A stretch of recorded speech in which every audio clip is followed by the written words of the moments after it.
Shemseddine Hafiz, le recteur de la Grande Mosquée de Paris, est avec nous pour le Grand Entretien, une émission de la rédaction de Mizan TV, au cours de laquelle, comme vous pouvez vous en douter, il sera beaucoup question d'islam de France, mais pas seulement. Nous parlerons également de laïcité, de l'avenir des religions en France, ou encore des risques d'embrasement au Moyen-Orient. Shemseddine Hafiz, bienvenue sur Mizan TV, merci d'avoir accepté notre invitation. Merci de m'avoir invité. Vous êtes dans la vie civile avocat, et depuis le 11 janvier 2020, vous avez donc succédé à Dalil Boubaker comme recteur de la Grande Mosquée de Paris, après avoir été élu président de la Société des Habous et lieu saint de l'islam. Concernant votre fonction, on entend souvent parler de ce statut de recteur, sans savoir vraiment ce qu'on y met. Pouvez-vous nous expliquer ce qu'est la fonction d'un recteur ? Alors vous avez raison de poser cette question parce que le nom de recteur vient du projet initial de la réalisation de la Grande Mosquée. À l'époque, je vous rappelle le contexte, on est quand même 15 ans après la promulgation de la loi du 9 décembre 1905 sur la séparation de l'État et de l'Église. Et dans cette loi, on dit bien que l'État ne subventionne aucun culte, alors qu'en 1920, l'Assemblée nationale va voter une loi pour donner une subvention à la Grande Mosquée de Paris. Donc voir les choses comme ça, c'est une vraie atteinte à la laïcité. Mais en réalité, d'abord, cette association va avoir son siège à Alger et va déposer ses statuts à la Mahkama, au tribunal religieux d'Alger, parce que tout simplement, Alger est un département français dans lequel, à l'époque, ne s'appliquait pas la loi de 1905. Ça, c'est le premier élément. Le deuxième élément, c'est que à côté de la Grande Mosquée de Paris, lieu de culte, on a créé, il y a eu même une inauguration de l'Institut musulman de la Mosquée de Paris, et qui allait avoir un caractère universitaire. Et donc le président de la Société des Habous, président de l'association, était également recteur de l'Institut musulman de la Mosquée de Paris. Donc ça, c'est la première explication. La deuxième, c'est que le recteur n'est pas un religieux, n'est pas imam. Et à ce titre-là, moi je dis sous forme de boutade que je ne fais pas le culte, que je ne l'édicte pas, mais que je l'organise. Je suis le responsable de la Grande Mosquée de Paris. C'est moi qui dirige l'administration, qui engage les dépenses, etc. de la Grande Mosquée de Paris. Et donc ce titre de recteur a été plutôt utilisé par Hamza Boubaker, donc le troisième recteur de la Grande Mosquée de Paris, parce que lui avait un diplôme universitaire, il était plutôt dans ce cadre de vouloir, si vous voulez, être une sorte de professeur.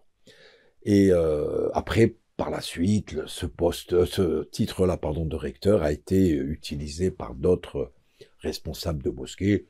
Et je crois que ça ne gêne personne aujourd'hui. Dans une mosquée, on dit qui est le recteur. C'est entré dans les mœurs. Je ne crois pas que ça gêne en quoi que ce soit, puisque nous ne sommes pas à 99% d'une école où il y a un clergé. Donc voilà, le recteur de la Grande Mosquée de Paris, c'est plutôt le dirigeant de l'institution. Est-ce que vous diriez, puisque ce n'est pas une fonction religieuse, est-ce que vous diriez que c'est la fonction politique inhérente à une institution, c'est-à-dire en l'occurrence à un lieu de culte ? Alors, le mot politique, en général, ne fait pas bon ménage avec la vie culturelle. Au sens public. Mais oui, nous faisons de la politique au sens noble du terme, c'est-à-dire que nous gérons un lieu de culte, d'abord pour que les fidèles puissent entrer dans un lieu de culte et pratiquer leur culte dans la dignité, dans les meilleures conditions, parce que nous sommes quand même dans un espace où la liberté religieuse est fondamentale et le libre exercice du culte également. Donc notre première mission en tant que recteur, c'est d'organiser cette mosquée pour permettre aux fidèles de venir et d'adorer notre Dieu dans les meilleures conditions possibles. C'est vraiment, je crois, notre première mission. Par la suite, il y a également, du fait de l'importance de la mosquée, au-delà du lieu de culte lui-même, du lieu d'adoration, il y a d'autres espaces. Il y a une salle de réunion, il y a une bibliothèque, il y a une grande salle de conférence. Ce sont des espaces qui permettent, qui sont proches, je dirais, du culte, mais en même temps qui permettent éventuellement de faire des conférences. Nous avons un institut de formation, nous avons des cours de calligraphie, nous avons une école de cours d'arabe aux enfants. Donc il y a énormément d'activités qui gravitent autour de la salle de prière. Et à ce titre-là, moi, je suis un peu le coordonnateur pour essayer d'organiser le mieux possible toutes ces activités. Alors, en tant que recteur de la Grande Mosquée de Paris, vous recevez régulièrement des élus, des responsables politiques ou institutionnels français. Comment définiriez-vous votre rapport au pouvoir public? Qu'est-ce que vous attendez d'eux? J'attends d'abord une meilleure compréhension de notre religion. Vous savez que l'islam, il y a plusieurs façons d'expliquer ce qu'est notre religion. Il y a à la fois une histoire, une théologie, donc énormément d'informations que nous devons aujourd'hui donner comme information aux politiques, parce que nous, même si effectivement la laïcité elle est là, les politiques quelque part gèrent notre vie cultuelle. Nous l'avons vu pendant le Covid, il a fallu s'organiser, on a mis en place une distanciation sociale à l'intérieur des cultes. Ce n'était pas une atteinte, mais en même temps, il y avait, parce que nous savons pertinemment que les limites de cette liberté de culte, c'est l'ordre public, c'est le fait qu'il n'y ait pas, dans ce cadre-là du Covid, de possibilité de contamination si nous étions tous proches l'un de l'autre. Donc, cette relation, elle doit se faire d'abord d'égal à égal, une relation respectueuse, et en même temps, beaucoup d'informations entre ce qu'est notre religion. Parce que aujourd'hui, le politique ne peut, de bonne foi, essayer de donner de la consistance à notre religion. Un élu, vous avez parlé des élus, un maire, il faut lui expliquer ce dont on a besoin pour pouvoir ériger un lieu de culte. On ne peut pas comme ça, sans connaître la religion musulmane, en faisant des parallèles avec les autres religions. Nous, on le sait en tant que croyants que ce n'est pas du tout la même vie spirituelle qu'à un catholique, qu'à un juif ou un musulman. Donc je crois que le contact avec le pouvoir politique est important. Et je dis en même temps que administrativement, il y a un bureau central des cultes au ministère de l'Intérieur. Le ministre de l'Intérieur, il est ministre de l'Intérieur et il est ministre chargé des cultes. Le bureau central des cultes est également, je dirais, une administration qui a une vision globale de la gestion religieuse en France et qu'il est intéressant de savoir comment, à un moment donné, les protestants, les catholiques ou les juifs se sont organisés, se sont adaptés à un certain nombre de situations administratives pour que nous puissions également, en tant que musulmans, prendre la mesure de ces expériences pour pouvoir les adapter à notre vie spirituelle. Alors, Chemseddine Hafiz, vous êtes souvent au devant de l'actualité, vous êtes le recteur d'une mosquée qui a une importance historique et une importance publique. Est-ce que, à ce titre, vous subissez ou avez-vous déjà subi des pressions politiques? De quel ordre? Elles peuvent être de l'ordre médiatique, elles peuvent être de l'ordre d'élus, de militants politiques ou d'organisations, d'associations, ça peut être très divers. Dans le contexte, vous savez très bien que l'islam, malheureusement en France, est un sujet de passion et de désinformation importante. Et étant donné que vous êtes le responsable d'une institution publique musulmane, voilà, est-ce que ça vous a amené à avoir subi certaines pressions politiques de cet ordre? Non, sincèrement, je ne crois pas. Il y a beaucoup de débats. Et là aussi, je reprendrai l'exemple du Covid. Moi, j'ai été vraiment interloqué lorsque nous étions réunis par visioconférence avec un certain nombre de responsables politiques pour prendre des décisions, pour prendre des mesures importantes, parce qu'il y allait de l'existence de nos cultes. Les cultes étaient fermés. Rappelez-vous quand même que l'administration avait décidé de financer des opérations commerciales, des magasins, etc. Et que nous, en tant que culte, nous ne pouvions pas bénéficier d'une aide de l'État de quelque manière que ce soit. Et j'ai vu quand même que les relations avec les autres responsables des cultes et nos vis-à-vis du pouvoir politique étaient extrêmement houleux. On ne peut pas dire que ça ne concerne que les musulmans.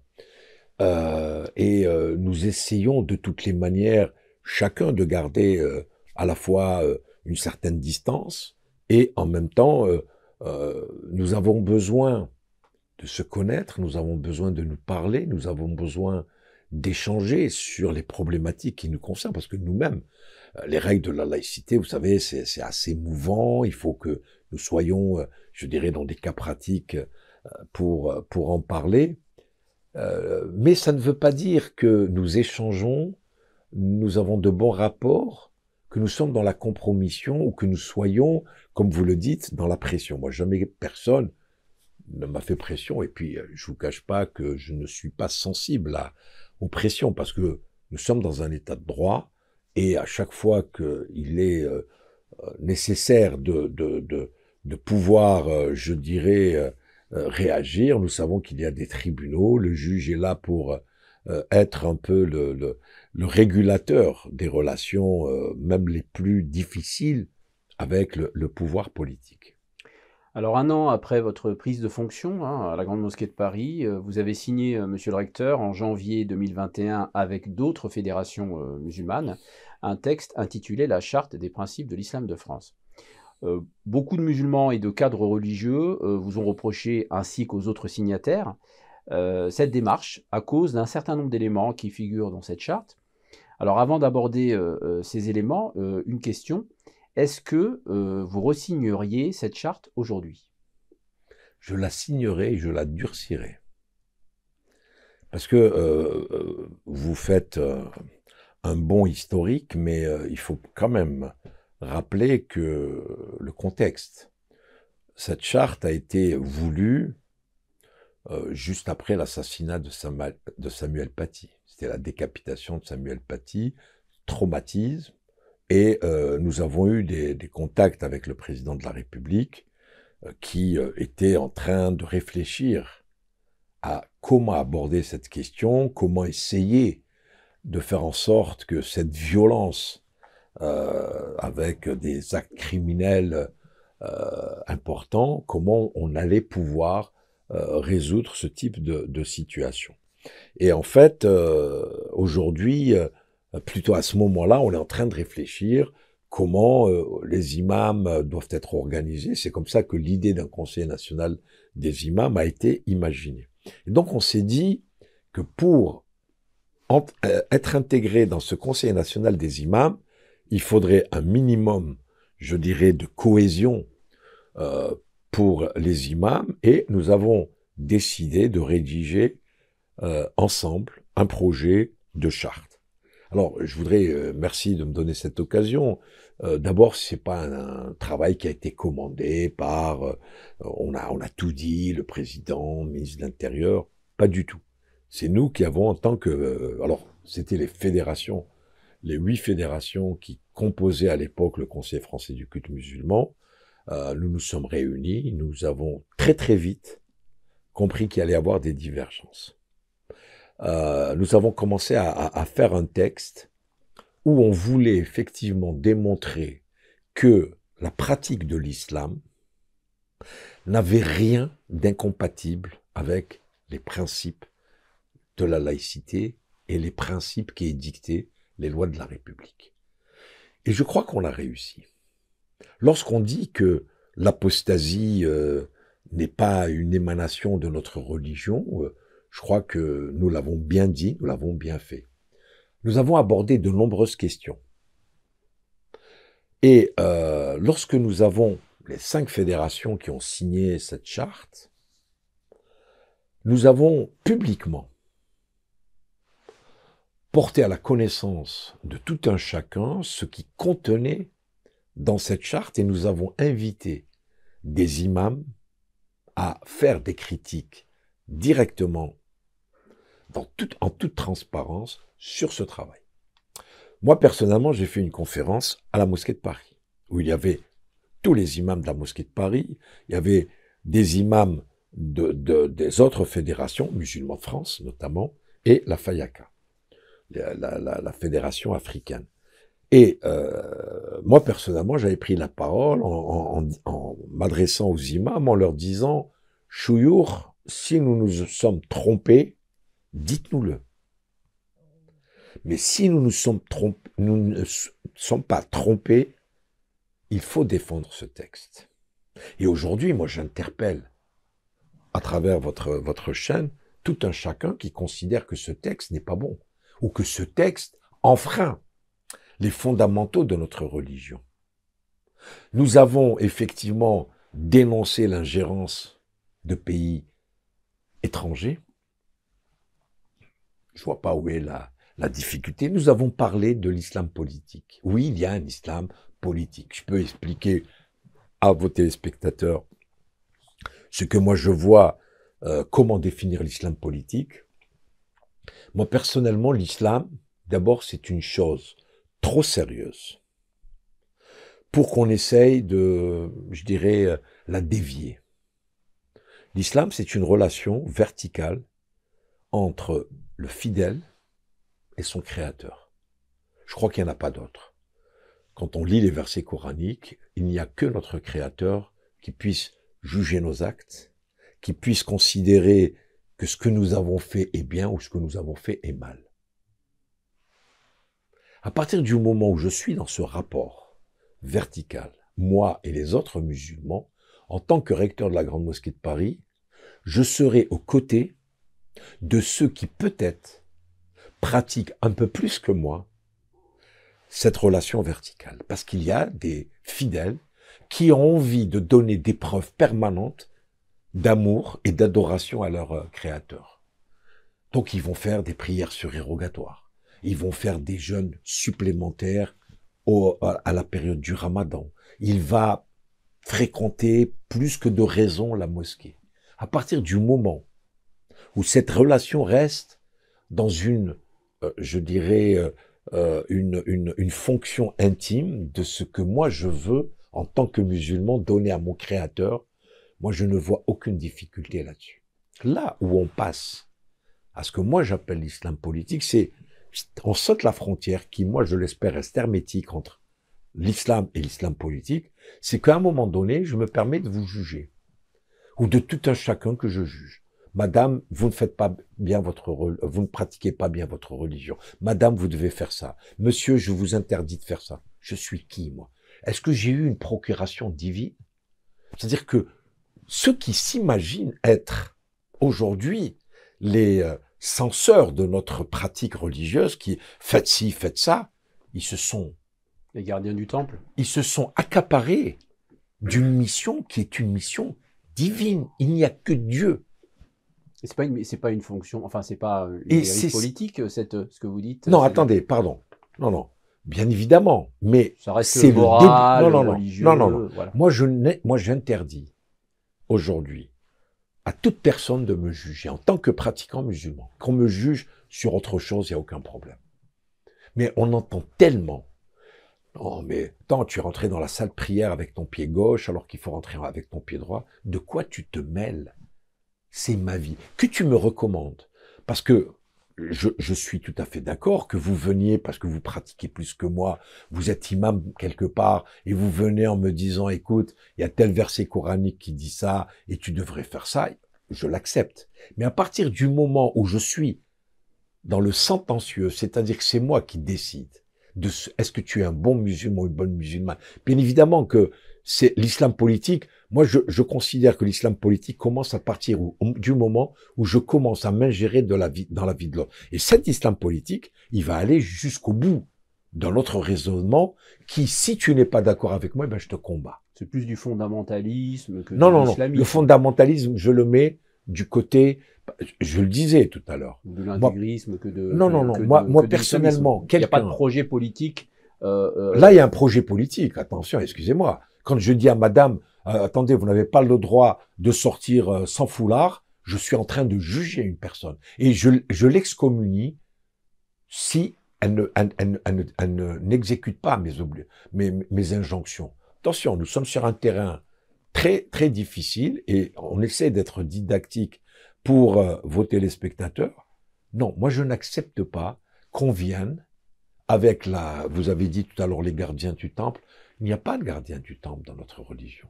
Il y a un message qui est transmis par notre prophète. Le prophète de l'islam lui-même a toujours pris énormément de précautions. Est-ce qu'un jour il a commandé quelque chose? Est-ce qu'un jour il a ordonné quelque chose? Il n'a fait que des recommandations. Et si on devait suivre le comportement du prophète quotidiennement de ce qu'il a fait, et c'est à ça que nous avons la sunna, c'est important, puisque nous avons des sources au-delà de la lecture du Coran et de son interprétation, on a le comportement et les déclarations de notre prophète. Si on s'arrête qu'à cela, ben, il n'y aurait aucun problème. Parce que vous parlez des fondamentalistes, moi, je vous dis... revenir à une vision moi, je vous dis, basée sur les fondements... C'est pas grave. Moi, un bigot, à partir du moment où il ne me juge pas, moi, je le défendrai jusqu'au bout.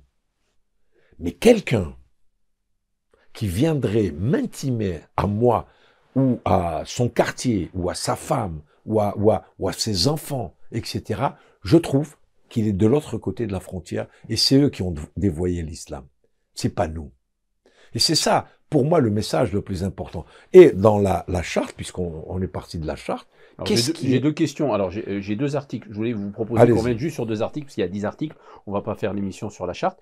Mais voilà, pour ouvrir une réflexion. Alors, concernant cette charte, je vais citer l'article 1, qui dit, je cite, « Ni nos convictions religieuses, ni toute autre raison ne saurait supplanter les principes qui fondent le droit et la Constitution de la République.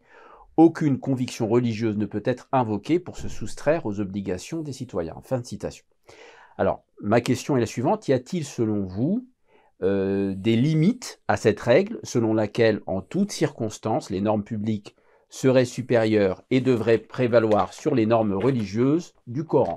Est-ce que cette règle est absolue pour vous? Non. Alors, là, c'est très bien d'avoir repris cette phrase, parce que là, on nous a fait dire un peu n'importe quoi. Je vais vous prendre un exemple pour être le plus explicite possible. Arrive l'heure de la prière. Je vais faire la prière. Lorsque je vais être en position de faire ma prière, j'ai fait mes ablutions, ça y est, je suis prêt et je vais commencer, si vous voulez, à prier. Cette relation, vous croyez que les principes de la République vont venir interférer dans cette relation? Pas du tout. Je suis en train d'adorer mon Créateur et il n'y a aucune espèce de compétition entre les principes de la République et mes principes religieux. Il n'y en a pas. Par contre, arrive l'heure de la prière, je n'ai pas où aller faire ma prière. Et je décide d'aller sur le trottoir, de mettre mon tapis et de faire la prière sur le trottoir. Et à ce moment-là, un policier va venir me dire, monsieur, vous n'avez pas le droit de faire votre prière ici, allez quelque part. Immédiatement, je m'exécuterai. D'abord, je ne ferai pas la prière dans la rue. Mais c'est pour essayer de vous montrer que, à aucun moment, il ne peut y avoir d'affrontement entre ces principes. Et moi, quand je dis que les principes de l'islam sont totalement compatibles avec les principes de la République, c'est pas parce qu'ils sont que je les oppose. Mais aujourd'hui, donnez-moi une règle de notre religion qui vient en contradiction avec les principes de la République. Il n'y en a pas. Je prends par exemple, la loi sur le mariage pour tous. Aujourd'hui, l'évolution de la société française. Donc on explique juste que, voilà, pour nos auditeurs, c'est une loi qui autorise le mariage C'est ce que pour les j'allais- personnes de même sexe. Voilà, c'est ce que hommes entre eux ou c'est ce que femmes entre j'allais elles. dire. Voilà. Aujourd'hui, l'évolution de la société française a fait qu'il y a des homosexuels qui veulent vivre ensemble. On a commencé par le Pacs, on voyait que c'était pas suffisant, et puis à un moment donné, le législateur s'est saisi de cette question. Après des débats assez houleux, je le reconnais, on a pris une loi qui permet aujourd'hui à un couple de même sexe d'aller devant le maire et de se marier. Moralement, ça peut choquer, ça peut ne pas choquer, ça c'est un autre débat. Mais nous, en tant que musulmans, et c'est là où je trouve quand même, à la fois que les règles de la laïcité, qu'à la fois la vie dans notre pays, elle est quand même, pour nous musulmans, elle ne nous met pas dans des situations de contradiction. Parce que ce couple homosexuel, imaginons qu'ils sont de confession musulmane. Ils vont chez monsieur ou madame le maire. Ils se marient. Ils viennent à la mosquée et ils veulent se marier à la mosquée sur le plan religieux. Quelqu'un nous oblige à les marier? Personne. Et s'il y aurait une décision ou une loi qui dirait que ce couple homosexuel qui s'est marié à la mairie vient à la mosquée, vous êtes obligé de les marier, là il y a une véritable atteinte à la liberté religieuse. Alors la question ne se pose pas puisque le mariage religieux n'est pas reconnu par l'état civil. Non, Voilà, la notion de mariage religieux, ils sont déjà mariés. Voilà. Ils sont déjà mariés. Donc, je crois que c'est vraiment un faux débat. On nous a, très sincèrement... Mais on peut critiquer cette loi. C'est-à-dire, bien sûr qu'on ce qui est interdit, c'est de s'opposer à l'application d'une loi, mais on peut critiquer cette loi en tant que citoyen, ayant des convictions religieuses. Les catholiques sont sortis dans les rues. Est-ce qu'on leur reproche aujourd'hui? On reproche à éventuellement quelqu'un qui violerait la loi. Nous, lorsqu'il y a eu le débat sur le port des signes ostensibles à l'école, moi j'avais parié, je l'ai dit publiquement, qu'il n'y aurait jamais un procès lorsque la loi sera publiée. Il y a eu des procès. Il y en a eu 2. Alors justement, est-ce que la loi elle-même, vous disiez qu'il n'y a pas d'opposition entre les principes républicains ou les lois de manière générale et la religion, voilà, les normes religieuses, etc. On peut tout à fait vous dire que si la loi de 2004 qui interdit aux jeunes filles de venir à l'école en portant un hijab, au nom de la laïcité qui pourtant impose la neutralité religieuse seulement aux représentants de l'État et pas aux usagers. Donc là, déjà, il y a un problème au niveau de la compréhension de la laïcité et il y a une atteinte à la liberté religieuse. Donc là, on a un exemple quand même qui montre qu'il y a des situations où il y a un conflit et une opposition entre une loi, c'est pas un principe républicain, mais c'est plutôt une loi, et une norme religieuse. Non, mais attendez, là, si vous voulez, il y a eu tout un débat. Et enfin, à la fin, il y a eu à l'Assemblée nationale une loi qui a interdit, je rappelle quand même, tous les signes ostensibles. Il n'y a pas uniquement une loi qui a interdit... Non. On sait bien que ça visait les jeunes filles. Il y a eu 2 ans de débat avant cette loi oui, où on parlait que du voile. Oui, d'accord, mais est-ce que... moi, je pose la question aujourd'hui, il y a dans certains pays une liberté. Effectivement, pour que des jeunes filles, lorsqu'elles vont à l'école, elles puissent porter, je dirais, le hijab, comme vous avez dit. Ok.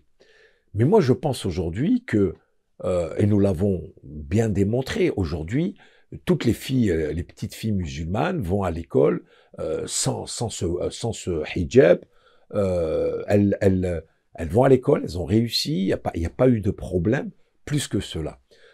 Elles le vivent mal quand même. Hein. Je pense qu'elles le vivent mal. Je sais pas. Enfin, elles ne vont pas se révolter. Et d'ailleurs, si elles se révoltaient, on présenterait ça comme une menace que les musulmans se révoltent contre la loi. Écoutez, il faut aujourd'hui qu'on puisse être suffisamment conscient des enjeux. Nous sommes dans un pays laïque. Nous sommes dans un pays où l'islam est une religion parmi tant d'autres. Et nous devons effectivement accepter un certain nombre de règles. Et vous savez bien que sur le plan religieux, il y a ce qu'on appelle l'état de nécessité. Et l'état de nécessité vous exonère de nombreuses, je dirais, exigences sur le plan religieux. Et aujourd'hui, moi, je ne voudrais pas, très sincèrement, qu'on continue à opposer notre religion aux principes de la République. Je ne sais pas. Moi, je n'ai pas eu d'exemple devant moi de filles qui ont... bien sûr, quoi, au moment où on leur a demandé de l'enlever, je comprends qu'elles aient mal vécu. 2004, maintenant elles sont sorties, je pense, de l'université, elles sont des femmes et elles mènent leur vie, et tant mieux. Mais moi, je crois que c'est ça également le principe d'un contrat social. Nous sommes également aujourd'hui pas seuls et nous devons non pas faire des compromissions encore une fois, mais en même temps aujourd'hui nous voyons bien que il y a certains, alors peut-être qu'on fait pas attention parce que ça nous touche pas directement, mais enfin les crèches, un certain nombre de dispositions qui concernent d'autres cultes ont été également vaillamment, je dirais, combattues. C'est pas uniquement un tête-à-tête l'islam contre la République. On a vu des catholiques. Vous savez, aujourd'hui, on voit bien sur la fin de vie, les catholiques qui sont montés au créneau. Monseigneur Éric de Moulin-Beaufort, il est vent debout contre ce projet de loi. On n'a pas entendu beaucoup de musulmans d'ailleurs sur ce écoutez, moi j'ai écrit un livre, bon, il faut suivre également l'actualité. J'ai fait 2 ou 3 articles dans la presse, pas n'importe quelle presse, dans Le Monde, etc. On a donné nos positions. Moi personnellement, je l'ai donné. Et je n'ai pas reçu de critiques parce que c'est tellement clair chez nous, c'est Dieu qui nous donne la vie, c'est Dieu qui la reprend. Et si on doit souffrir, ben on va souffrir, c'est une forme pour nous de nous rapprocher de notre Seigneur. J'ai rappelé que au-delà du suicide assisté, j'ai rappelé que notre religion est basée sur l'espoir, et même si je suis au fond du puits et que je suis atteint d'une maladie incurable, ben j'attends de Dieu, c'est lui qui décide. Est-ce qu'il continue à me faire souffrir? Est-ce qu'il va me sortir de cette situation? Je me donne entièrement à la volonté de Dieu. C'est ce que j'ai expliqué. Mais au-delà de ça, aujourd'hui, il va falloir s'adapter. Quand la loi sera prise, moi j'ai des tas de... Le législateur vous a reçu, a entendu les voix religieuses? Bien sûr, j'ai été reçu hier par la ministre de la Santé, Madame Vautrin, qui a écouté de manière très, je dirais, diligente et avec beaucoup d'attention ma position, en disant qu'en tout état de cause, moi, ce que je recommande dans ce genre de situation, vous me donnez l'occasion, donc je vais en profiter. Aujourd'hui, on constate que les hôpitaux, c'est le patient qui est en face à face avec son médecin. Aujourd'hui, maintenir en vie quelqu'un qui est atteint d'une maladie incurable, on attend qu'il s'en aille. C'est des frais, etc. Moi, je dis qu'en tant que musulman, et là aussi, on a beaucoup d'obligations en ce qui nous concerne. Bon, j'ai fait œuvre de pédagogie à la fois avec le législateur. On a rencontré 2 fois le président de la République pour ça. Et moi, j'ai rappelé quand même que nous avons une obligation d'abord de visiter les malades, de prendre à bras le corps une personne qui souffre devant nous, de lui rendre visite, de lui donner cette chaleur humaine qui n'existe plus malheureusement dans les hôpitaux. J'ai rappelé également que nous, en tant que religion, la dernière à être à la table de la République, comme l'avait dit Jean-Pierre Chevènement, nous n'avons pas suffisamment d'aumôniers. Les hôpitaux, il y a aujourd'hui un manque cruel d'aumôniers musulmans. J'ai proposé au président de la République de mettre un budget spécial pour permettre aux aumôniers musulmans à la fois d'être payés, parce que le bénévolat, il a ses limites, et d'être aux côtés des familles. Parce qu'aujourd'hui, en tant que musulman, en fin de vie, je n'ai pas envie de laisser un musulman qui a pratiqué toute sa vie, qui veut manger halal, etc., voilà, parce qu'on est dans un système de fin de vie, qu'on lui fasse manger ce qu'il veut. S'il a envie de prier, qu'il ait quelqu'un qui puisse lui faire prier. J'ai expliqué que la shahada était un geste final très important pour le musulman qui allait à la rencontre de son créateur, et qu'un aumônier soit là pour uniquement l'aider à lever son index et faire la shahada, c'est tellement important. Et donc, cette chaleur humaine que moi je trouve absente de la vie de l'hôpital, il faut la faire renaître. Je me suis battu avec les autres responsables de culte pour qu'il y ait vraiment aujourd'hui, je dirais, un vrai projet sur les soins palliatifs. On ne sait pas exactement. Aujourd'hui, il y a plein de services où il n'y a pas, plein d'hôpitaux, pardon, où il n'y a pas de service palliatif. Et donc, il faut aller jusqu'au bout des deux lois, la loi Leonetti et la loi Leonetti de 2016, c'est important. Et moi, ce que j'invite vos téléspectateurs à faire, c'est de participer au débat. Aujourd'hui, en tant que musulmans, nous sommes dans une société où il y a tous les jours des débats. Et ben nous, en tant que musulmans, nous devons faire entendre notre position. Et c'est comme cela qu'on va faire avancer les choses. Si nous restons silencieux, on ne sait pas quelle est notre position, on ne sait pas. Et moi, je peux vous assurer que j'ai même fait une note au président de la République pour lui expliquer comment nous, en tant que musulmans, nous vivions cette fin de vie. Et que dire aujourd'hui, je vais prendre moi la décision de mettre un terme à ma vie, c'est vraiment d'une violence inouïe sur le plan de mes propres, je dirais, convictions religieuses. Alors, autre exemple de conflit parfois, enfin, de conflit potentiel entre la loi et la pratique religieuse, la question du droit au blasphème qui est inscrite dans la loi.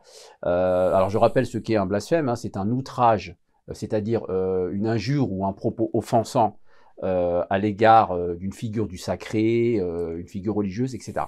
Donc, dans ce contexte, étant donné qu'une loi garantit ce droit au blasphème, vous, en tant que représentant de la Grande Mosquée de Paris, est-ce que vous soutenez le droit au blasphème? Alors, c'est une question un petit peu provocatrice hein, dans la formulation, mais on voit bien qu'il y a quand même un problème. D'ailleurs, une petite parenthèse, c'est assez difficile à accepter l'idée qu'on puisse défendre le droit à injurier quelle que soit, enfin une chose, quelle qu'elle soit d'ailleurs. Donc c'est quand même assez curieux de cette question du droit au blasphème, du droit à l'injure d'une certaine manière. Donc voilà, dans ce contexte-là, est-ce que vous soutenez malgré tout, au nom de la loi, au nom du respect de la loi, le droit au blasphème? Écoutez, la question, c'est pas une provocation de votre part, mais la question, elle est difficile pour moi en tant que musulman. Parce qu'effectivement, je suis heurté comme tout fidèle lorsque on s'attaque je dirais, à tout ce qui est sacré, que ce soit mon prophète, que ce soit le Coran. Moi, j'ai ressenti avec énormément de tristesse et de violence tous les autodafés qui ont été récemment faits sur la terre d'Europe. Et qu'aujourd'hui, vous avez deux pays... Donc on brûle des Corans, pour expliquer voilà, oui, les autodafés, c'est quand on brûle des livres, et là on brûlait des Corans. Voilà, donc deux pays nordiques, la Suède et le Danemark, et vous voyez que dans un pays, on essaye d'interdire d'incendier un livre sacré, et de l'autre côté, on considère que c'est la liberté d'expression. Oui, c'est de la liberté d'expression, mais c'est un excès de la liberté d'expression, c'est clair. Mais en même temps, je ne peux pas bâillonner quelqu'un s'il a envie de dire du mal de ma religion, de la maltraiter. Vous savez, là, on revient à l'affaire des caricatures. Moi, je considérais que d'abord, le petit bonhomme qu'a dessiné Chahut à l'époque, je considérais que c'était pas mon prophète. C'est pas celui que dans mon subconscient musulman que j'imagine le prophète aussi vilain qui était destiné, parce que c'était ça aussi le but, c'est de l'avilir au maximum dans je dirais le subconscient de l'opinion publique. Mais très sincèrement, je ne regarde pas, je n'écoute pas, je n'ai pas à lire Charlie Hebdo, etc. Je m'étais positionné, j'ai là aussi fait un article au moment de l'affaire Charlie Hebdo. Nous sommes dans un pays de la satire, dans un pays de la caricature. Aujourd'hui, vous voyez bien le président de la République, il est attaqué tous les jours, son épouse, etc. etc. C'est violent, mais je regarde pas. Mais aujourd'hui, vous me posez la question, est-ce que je serais favorable à une loi pour interdire le blasphème? En tout cas, moi, j'en serais pas l'initiateur. Mais bien évidemment, si elle est prise et qu'elle soit votée, je serais content parce que au moins j'aurais, je dirais, sauvegardé ce qui est le plus. Mais si demain, moi, je brûle quelque chose de sacré dans ma religion, je m'en voudrais. Mais que vous le fassiez vous, parce que vous estimez que c'est ça votre liberté d'expression, tant mieux. C'est quand même curieux parce que ça, là on parle d'injure, hein, vraiment, j'insiste là-dessus, parce que sa définition du blasphème, c'est l'injure et l'offense, c'est pas la critique. Hein. C'est très important de préciser. Là on parle d'injurier, je veux dire, quel que soit l'objet, hein, c'est-à-dire ça pourrait même être autre chose qu'un objet religieux. Vous savez, c'est un problème d'éducation. Ben voilà.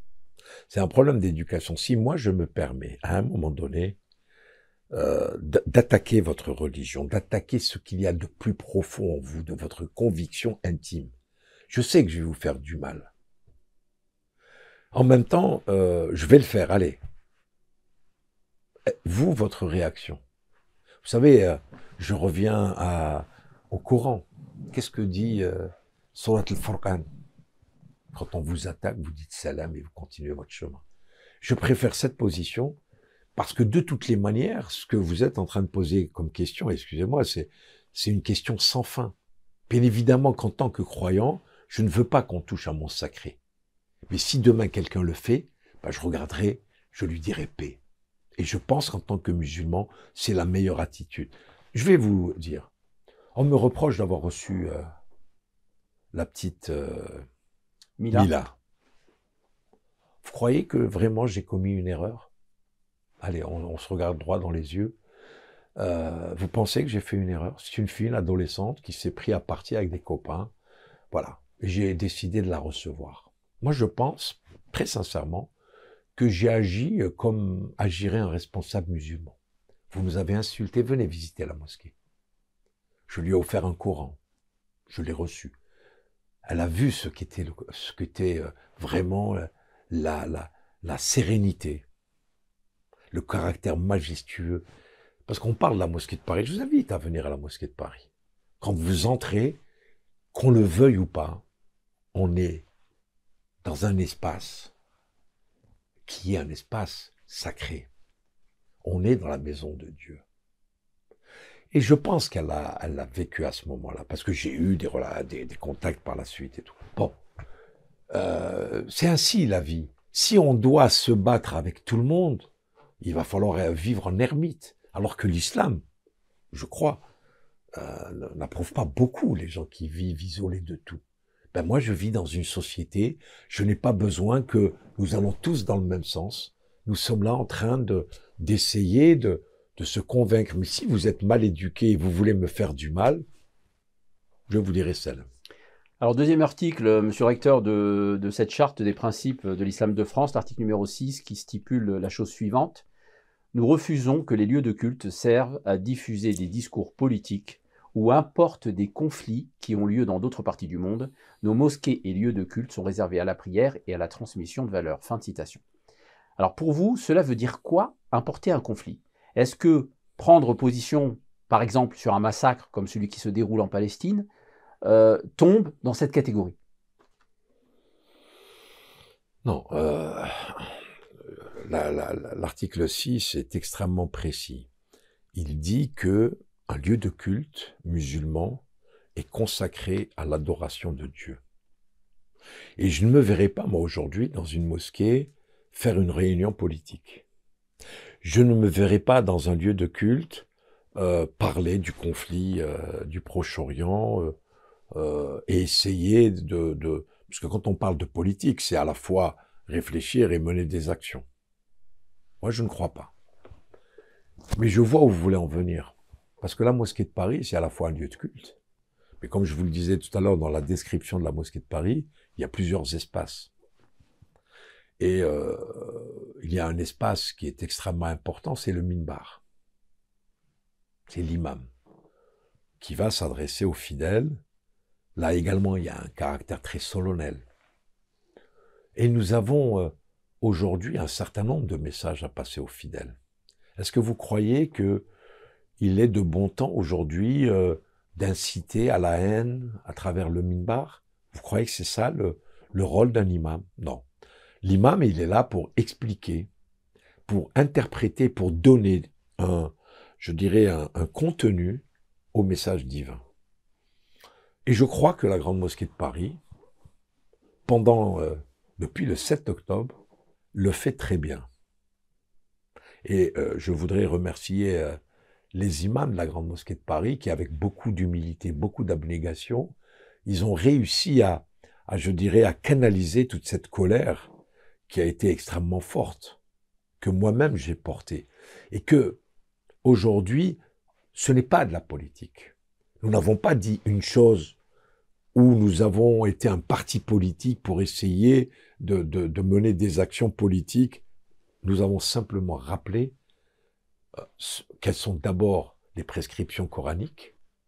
Nous avons rappelé que s'attaquer à des civils n'était pas du tout dans l'ordre des choses de notre religion et qu'à ce titre-là, un conflit armé fait l'objet d'une législation religieuse musulmane extrêmement stricte.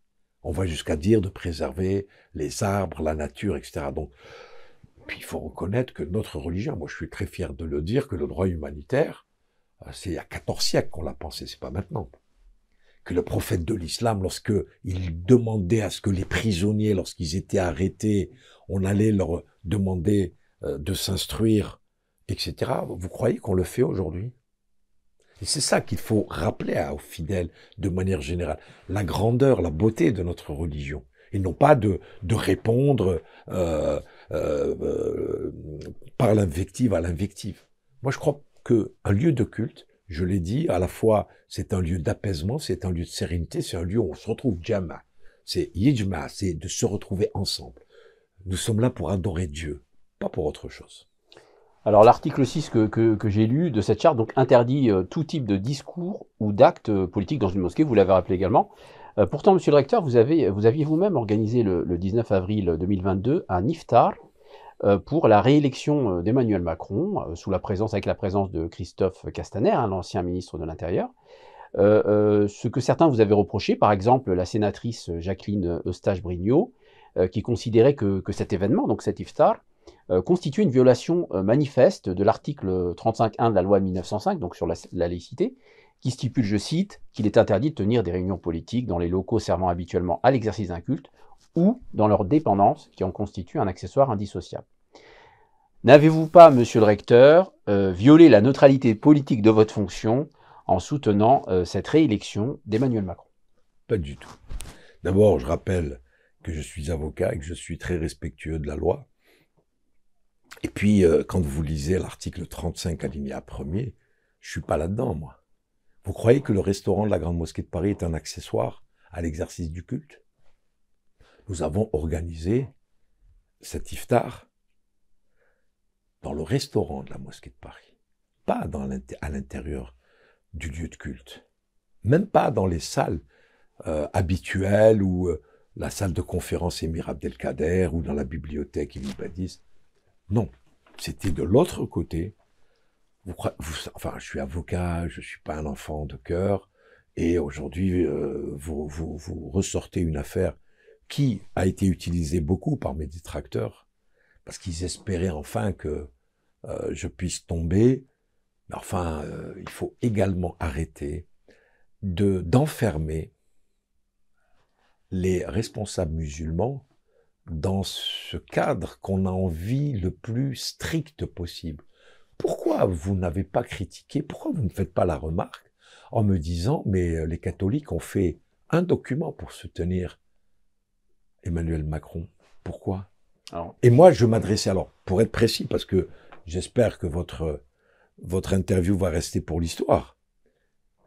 C'était qui l'adversaire d'Emmanuel Macron? Nous étions au 2e tour.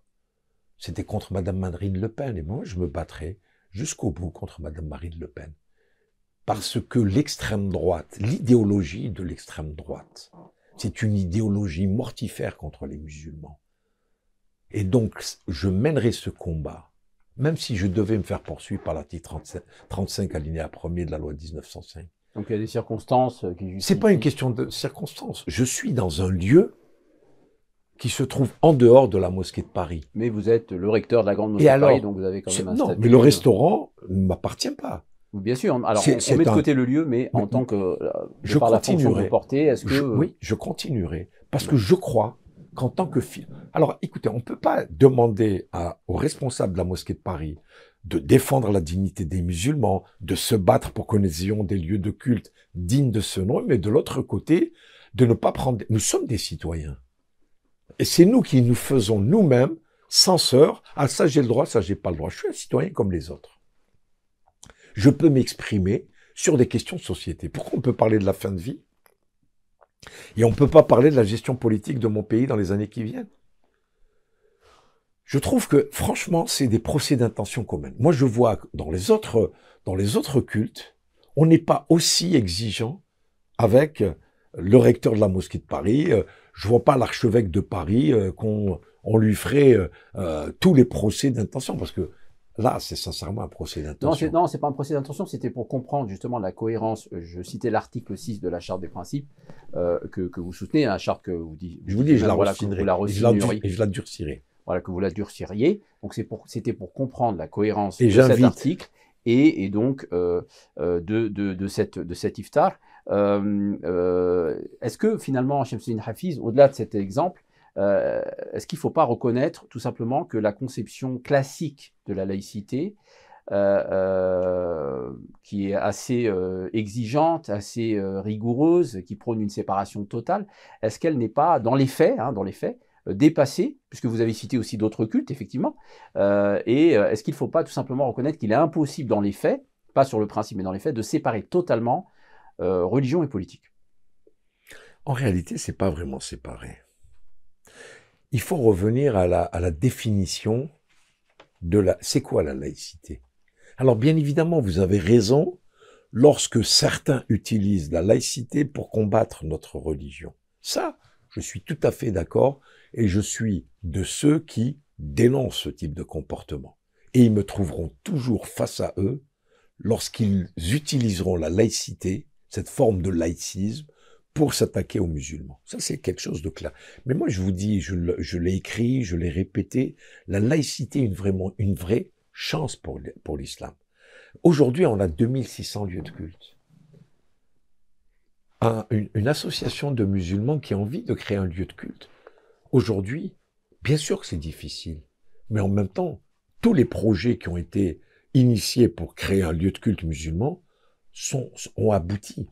On a essayé, le ministère de l'Intérieur a mis en place le système des baux amphithéotiques. Il y a eu effectivement énormément de situations qui ont évolué. Aujourd'hui, vous savez, la laïcité, le droit de la laïcité, c'est plutôt un droit qui se construit par la jurisprudence. Vous savez, vous prenez n'importe quelle revue du Conseil d'État, énormément de procès qui sont aujourd'hui encore, et on va en avoir, parce que avec la loi de 2021 sur le séparatisme, réconfortant les principes les principes de la République, où on veut nous faire passer en 1905, etc., il y aura énormément de litiges. Mais je pense que c'est la bonne règle, c'est-à-dire que nous sommes dans un état de droit, je suis pas content, et ben j'irai devant les tribunaux. C'est ça aussi qu'il faut qu'on apprenne aujourd'hui à pouvoir gérer. Et tout ne se règle pas dans les tribunaux, vous le savez. Vous qui êtes avocat, il y a des questions politiques, et souvent le politique a parfois la primauté sur... il y a quand même aussi, voilà... Vous savez, la politique, vous savez ce que c'est? C'est un rapport de force. Exactement. Ben, dans le rapport de force, faisons en sorte que nous, musulmans, nous puissions nous unir. Arrêtons de s'invectiver les uns les autres. Vous savez, regardez, c'est quand même terrible, le spectacle qu'on a donné récemment pour la fixation du premier jour du Ramadan. Alors, j'aurais une question là, et la fin du Ramadan et le jour de l'Aïd. On reviendra là-dessus. Moi, des anciens, je dirais responsables que je n'ai plus envie de voir, qui sont montés au créneau pour me diffamer, me critiquer, c'est quand même assez minable. Et donc aujourd'hui, moi je crois que nous devons vraiment avoir une éthique.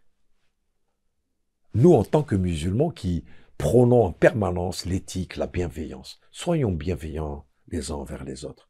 N'imaginons pas que nous sommes tous en train de monter des opérations, etc. Je crois que le fait d'être dans une mosquée, le fait de vouloir gérer une mosquée, le fait c'est quand même de l'intérêt général. C'est de l'intérêt de notre communauté. Et des fois, il y a des choses qu'on peut dire, même si ça plaît pas, il faut les dire parce que c'est également une réalité. Parce que tous les aspects qu'on est en train de regarder, vous et moi je parlerai aujourd'hui de la situation préoccupante, du chômage galopant dans nos banlieues, de la discrimination de nos jeunes musulmans qui, parce qu'ils s'appellent Mohamed ou Karim ou Kader, n'arrivent pas à trouver du travail. C'est ça l'essentiel. C'est là où, également, en tant que recteur de la mosquée de Paris, une de mes obligations.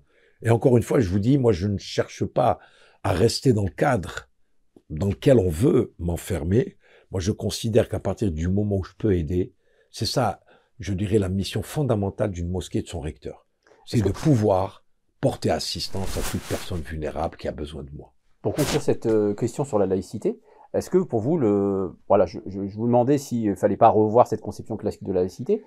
On pense tout de suite à un autre exemple qui est celui du FORIF, donc le Forum de l'Islam de France, qui a été lancé par le gouvernement, et où on voit tout de même une forme d'ingérence ou de volontarisme, comme ça a été dit par certains commentateurs, de l'État, du gouvernement, pour organiser, même si ce n'est pas une institution représentative de l'Islam de France, certes, mais pour prendre en charge l'organisation du culte avec différentes commissions, etc.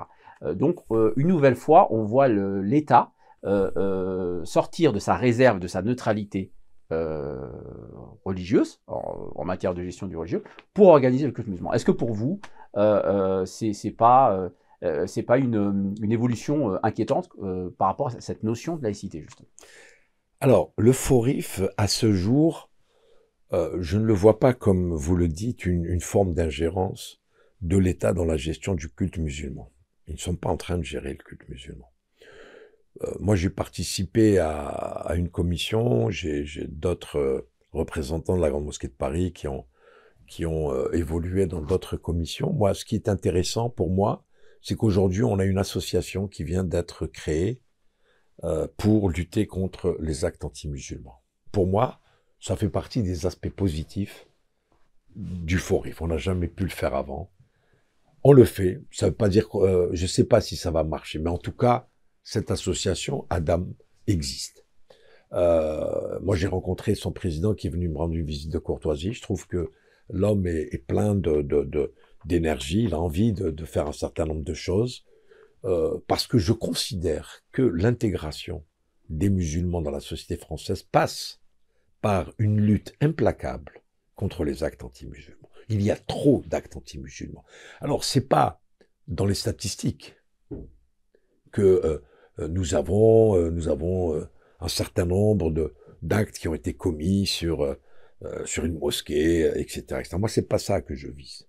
Moi, c'est ce message subliminal, souvent qui n'est même pas subliminal, de certains médias, de certains hommes politiques, qui ont monté un véritable fonds de commerce en critiquant matin, midi et soir les musulmans. Ça, je trouve ça insupportable, inacceptable. C'est ça les vrais dangers.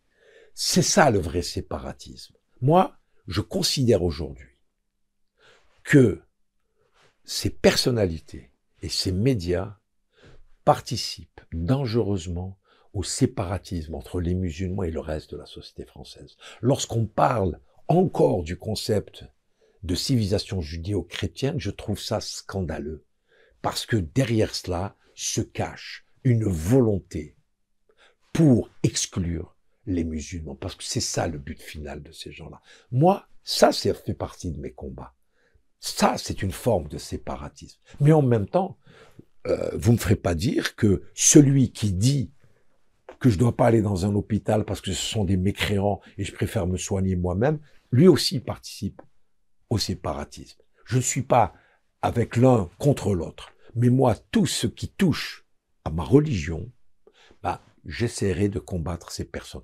Qu'ils soient ceux qui me considèrent comme mécréants, de part et d'autre, mais moi je mène ce combat. Et je crois aujourd'hui qu'il est plus dangereux dans notre société d'entendre des inepties comme celles qui sont portées par un certain nombre d'hommes politiques qui s'imaginent avoir des destins nationaux.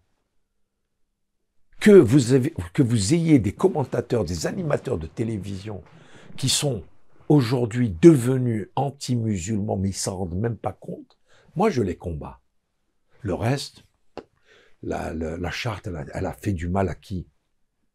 Elle nous a fait à nous du mal parce qu'on nous a considérés comme des suppôts de l'administration, etc., etc. Ce texte, il a existé. Moi, je trouve que c'est un bon texte. Je vous dirais, je le signerai et je défie quiconque. Je défie quiconque qui pourrait dire ce qui est contraire à notre religion dans ce texte. Alors vous avez évoqué, et c'est un point très important que je voulais aborder avec vous, le climat social, politique, médiatique délétère concernant l'islam en France. Pour beaucoup de musulmans en France, le mandat d'Emmanuel Macron a été particulièrement l'un des pires concernant les libertés religieuses musulmanes. Sous ce mandat, le ministre de l'Intérieur Gérald Darmanin a fermé beaucoup de mosquées, une trentaine, ça a été annoncé sont des chiffres officiels, mais aussi via les différentes préfectures, on a assisté à des fermetures d'écoles privées musulmanes, comme le lycée Averroès ou le lycée Avicenne. Plusieurs associations comme le CCIF ont été dissoutes. Pour un oui ou pour un non, des imams et leurs familles ont pu être expulsés. Et la majorité gouvernementale a donc voté, vous le soulignez, enfin le Parlement, pardon, a voté une loi contre le séparatisme, la loi préservant les principes républicains, qui a également... La loi confortant les principes républicains. Loi donc qui visait également,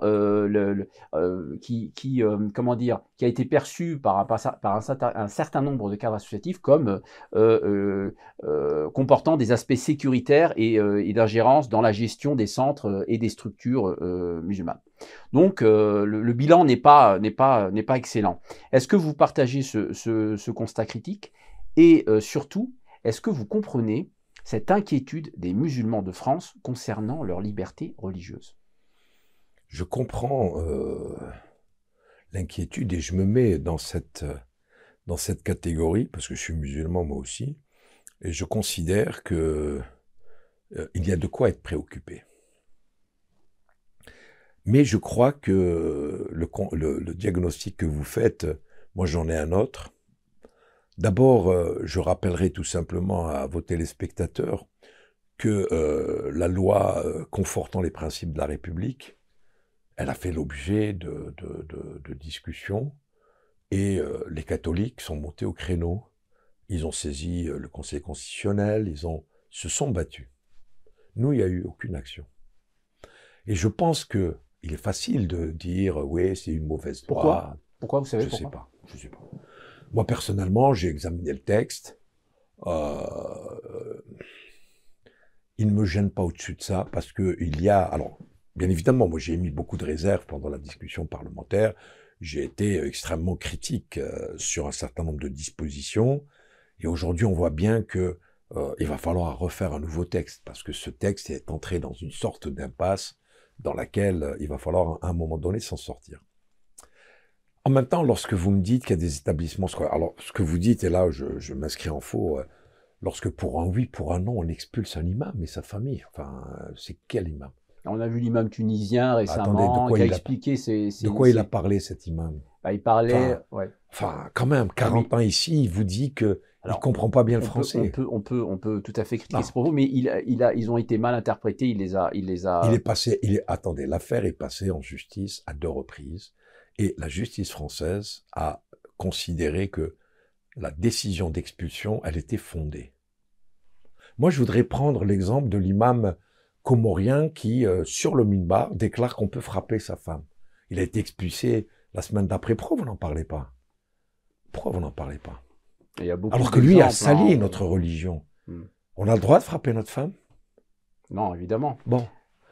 En France, en 2023, faire de telles déclarations, à qui il s'adresse? Pour qui il transmet ce message, cet imam? Moi, je ne veux pas ce genre d'imam. Enfin, il faut qu'on se fasse également, je dirais, une forme d'auto-critique, où ils ont raison parce qu'ils ont été expulsés. Enfin, c'est pas l'exemple de l'imam type. Moi, je vais vous dire une chose, vous venez voir les imams de la Grande Mosquée de Paris, on les critique, hein, mais je peux vous dire qu'ils sont de vrais sachants. Quand il vous donne, je dirais, des recommandations pour un comportement particulier en tant que musulman, vous allez voir que c'est fondé. Quand on vous dit qu'il faut sourire à l'autre, qu'il faut être bienveillant à l'égard de l'autre, Irwissane, il dit ça. Ou comment il s'appelle, Mahjoubi, qui 40 ans après, il est en train de cracher sur le drapeau de la France. Non, Enfin, c'est pas ce qu'il a, c'est pas ce qu'il a dit. comment ça il a parlé du drapeau tricolore. Hmm. Non, attendez, soit vous le défendez, ça c'est Non, non, on le défend votre pas. Non, je le position. défends pas, mais Non, mais vous voulez me faire dire que, voilà, c'est le il a président répondu, Macron, voilà. Hmm. président Macron et Gérald Darmanin, en fait, il l'aurait expulsé alors qu'il ne devait pas être expulsé. Mais qu'est-ce que vous dites alors concernant les écoles? Bon, Les imams, écoles vous êtes confessionnelles, exprimés. là aussi, Alors, je connais pas le dossier. Et je l'ai dit, puisque vous avez dit que vous lisiez mes petits textes que je sors. J'ai dit que je suis contre l'école confessionnelle musulmane. Moi, personnellement, je ne voudrais pas faire une école confessionnelle musulmane. Parce qu'il faut pas se comparer aux autres cultes. Le plus c'est une bel exemple... liberté et un droit. Attendez. Le plus bel exemple, c'est l'école catholique. Nous, en tant que musulmans, moi, personnellement, je considère que mes enfants doivent aller à l'école publique. Parce que l'école publique va leur apprendre un certain nombre de règles, va les éduquer dans les règles de la République. L'école catholique, parce qu'il y a également l'histoire, il ne faut pas aujourd'hui faire l'économie de parler de l'histoire de chaque religion. Aujourd'hui, je vous parle, ici en France, qu'une école confessionnelle musulmane ne ferait que enfermer notre communauté par rapport aux autres. C'est-à-dire qu'on va encore plus se fragiliser. On va encore plus vivre en autarcie. Et vous savez très bien que beaucoup de parents Alors, envoient attendez. leurs enfants. Oui. Alors, attendez. Mais encore une fois, je ne critique pas. Moi, je vous donne ma position en tant que recteur. Et je vous expliquerai ce que, par contre, je voudrais faire et je vais le faire. Donc, aujourd'hui, que des parents aient envie d'inscrire leurs enfants dans une école confessionnelle musulmane et que l'école confessionnelle musulmane respecte le cahier des charges du ministère de l'Éducation nationale, oui et oui et oui. Je connais pas le fond de l'histoire d'Averroès, on va le savoir, il va y avoir des décisions.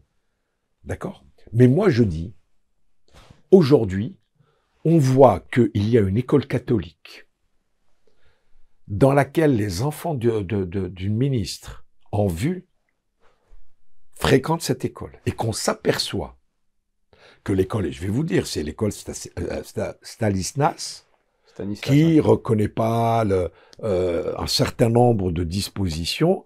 Si l'État, c'est là notre rôle à nous, si l'État gère différemment la situation de l'école de Stanislas et l'école Averroès, moi, je serai du côté du lycée Averroès. Parce que je considère que c'est 2 poids et 2 mesures. Et nous sommes dans un État où l'égalité, elle est absolue. Alors justement, est-ce que vous ne pensez pas, là je dressais un tableau d'ensemble, hein, il y a les écoles, les mosquées, les imams, etc. Alors pardon, oui. Je termine simplement parce oui. que j'aimerais qu'on comprenne mon propos, vous me donnez l'occasion de parler longuement. Je ne suis pas pour une école confessionnelle. Aujourd'hui, vous savez ce dont on a besoin? C'est une école pour apprendre à nos enfants la langue arabe. Parce qu'aujourd'hui, c'est là où on doit toucher du doigt. Et je l'ai écrit dans un article où je dis que la langue arabe est devenue tellement difficile à apprendre dans les établissements du ministère de l'Éducation nationale que c'est un scandale. Que le CAPES a été supprimé en 2007, c'est un scandale. Parce qu'en réalité, on ne veut pas que nos enfants apprennent l'arabe. Mais c'est pas proposé aussi en langue étrangère dans les établissements? Vous avez plus de chances de vous inscrire en vietnamien, en chinois, en coréen ou je sais pas quelle langue. L'arabe, c'est impossible de vous inscrire. Et c'est ça qu'il faut combattre aujourd'hui. Quand vous voyez l'état de la France qui, au début du XXe siècle, crée l'agrégation de langue arabe et qu'en 2007, on supprime le CAPES. Vous savez ce que ça veut dire, supprimer le CAPES? C'est-à-dire que quelqu'un qui va faire des études de littérature arabe, qui va avoir une licence d'arabe, ne peut pas devenir enseignant. On ne peut pas le titulariser comme enseignant. Je suis un des rares. Vous savez qui c'est qui est la deuxième personne qui me soutient? C'est pas un musulman.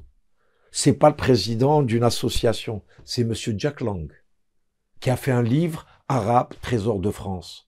Alors, qu'est-ce qui explique pour vous cette décadence de l'enseignement de l'arabe en France? C'est pas une décadence, c'est de la suppression de... C'est une volonté. Ouais, alors. Et si nous, on ne réagit pas, eh ben, aujourd'hui, qu'est-ce qui se passe?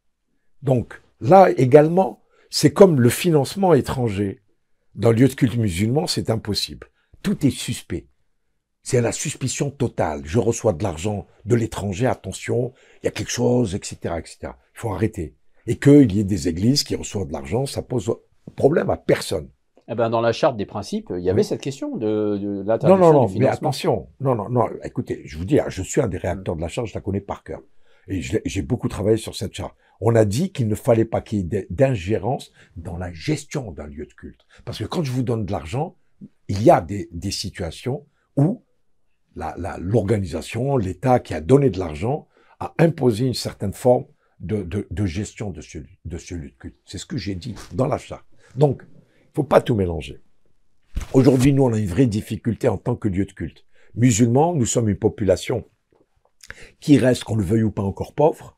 Nous n'avons pas des mécènes à nous. Vous savez, prenez l'exemple de l'Église, prenez l'exemple des Juifs. Ce sont les riches de ces deux confessions qui ont porté. Nous, on ne l'a pas encore. Nous n'avons pas encore une bourgeoisie musulmane suffisamment aisée pour pouvoir, dans la fortune qui a été cumulée par ces musulmans, de pouvoir donner. On voit bien toutes les tentatives qui ont été faites pour financer les mosquées ont toutes été, je dirais, vouées à l'échec. Donc, pour en revenir à la langue arabe, moi je trouve que c'est extrêmement grave ce qui se passe. Parce que soit on laisse la langue arabe entre les mains des mosquées. Le niveau est très faible hein, de l'enseignement dans les mosquées souvent. Enfin, ah non, dans certaines mosquées de quartier, l'enseignement est pas vraiment qualitatif. Hein, non, d'accord. Pourquoi? Parce que malheureusement, là, quand vous avez une mosquée, vous ramenez le copain qui va être bénévole. C'est ça le problème. Alors que quand on est à l'éducation nationale, il y a des règles. Un professeur de langue arabe, il y a une inspection qui vient l'inspecter régulièrement, etc. C'est pour ça que moi, je souhaiterais que la langue arabe, avant tout, c'est pas une langue de l'islam. C'est une langue vivante. C'est la 4e langue la plus aujourd'hui utilisée dans le monde. En France, c'est la 2e langue. Vous pouvez vous inscrire en allemand, en espagnol, en italien, n'importe quelle langue. Il n'y a aucun problème dans n'importe quel établissement scolaire. Vous allez voir le parcours du combattant si un jour vous avez envie d'inscrire votre enfant, votre neveu dans un établissement scolaire pour apprendre l'arabe. C'est là où ils sont les vrais combats. Donc moi, personnellement, je suis en train de monter un projet pour une école bilingue, français-arabe. On mettra un peu de religion parce que la mosquée de Paris, je pense qu'elle a cette capacité à pouvoir faire une éducation religieuse digne de ce nom, mais c'est surtout la langue arabe, c'est-à-dire qu'on a une chance inouïe chez nous. On a une population qui parle, même si elle parle pas l'arabe littéraire, hein, mais on a l'arabe dialectal, on sait faire le ha, le khwa, le qa, etc. C'est-à-dire que déjà, pourquoi ne pas aujourd'hui promouvoir cet apprentissage et que demain, on ait nos enfants qui puissent être d'excellents bilingues, qui pourront, parce que vous savez, aujourd'hui, maîtriser 2-3 langues, c'est une chance pour vous pour aller chercher du travail. Je voudrais quand même qu'on parle rapidement de la jeunesse musulmane, qui est comme l'avenir de cette religion et de ce pays aussi. Est-ce que vous ne pensez pas tout de même que, alors, le climat qu'on a abordé précédemment, le climat social, médiatique, politique extrêmement anxiogène sur l'islam, et notamment au niveau politique, est-ce que vous ne pensez pas que ce climat, ce type de politique notamment, envoie le plus mauvais message à cette jeunesse musulmane, et même crée de la désaffiliation républicaine vis-à-vis de ces jeunes, puisque comment un jeune peut-il se considérer pleinement comme français quand il voit que sa religion est malmenée, soumise à toutes sortes, à un certain nombre d'interdictions publiques, soit d'ordre rhétorique, soit d'ordre normatif. Est-ce que cela ne crée pas de la désaffiliation? Qu'est-ce que vous dites à ces jeunes dans ce contexte-là? J'aimerais pas être aujourd'hui jeune en France. Alors, c'est pas uniquement, vous dites malmener leur religion, eux-mêmes ils sont déjà malmenés. Ils sont pas aimés, ils sont rejetés, ils sont dans une crise d'identité, ce qui est évident. Et lorsque je vous parlais tout à l'heure des hommes politiques qui, à tort ou à travers, passent leur temps à critiquer, à insulter, à injurier, à diffamer l'islam et les musulmans, moi j'imagine un gamin comment il perçoit cela. Parce que contrairement à nous, anciens, eux, ils n'ont qu'une seule nationalité. Ils sont nés ici en France. Et moi, c'est pour eux que j'essaie de me battre à la fois pour qu'ils ne tombent pas dans le piège, je dirais, du séparatisme, mais en même temps, je veux qu'ils soient de vrais Français, avec, je dirais, ce fameux triptyque de l'égalité, notamment l'égalité et la fraternité. C'est important pour nous d'essayer de faire en sorte que ces jeunes musulmans restent dans le creuset républicain. Mais il faut qu'on les aide. Et il faut qu'aujourd'hui on sensibilise la classe politique. Et moi, là où je vais, c'est vraiment mon bâton de pèlerin, si je peux me permettre, de dire aux hommes politiques, il faut que ça cesse. Il faut que vous arrêtez ce discours. Il faut, alors, la liberté d'expression, etc. Il y a des chaînes de télévision. On vous écoute, votre discours... Non, puisque il n'y a pas de résultat.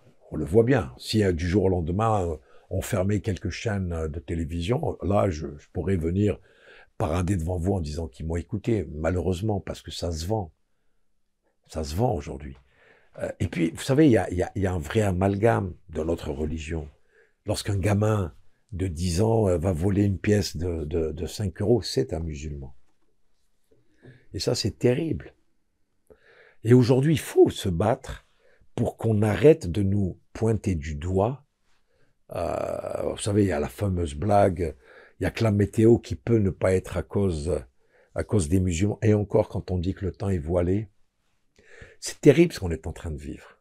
Mais nos jeunes, les générations montantes, vivent certainement beaucoup plus mal que nous cette situation, parce que eux n'arrivent pas à comprendre ce qu'a charrié la colonisation, la guerre d'Algérie, ce racisme, ces ratonnades, les bougnoules.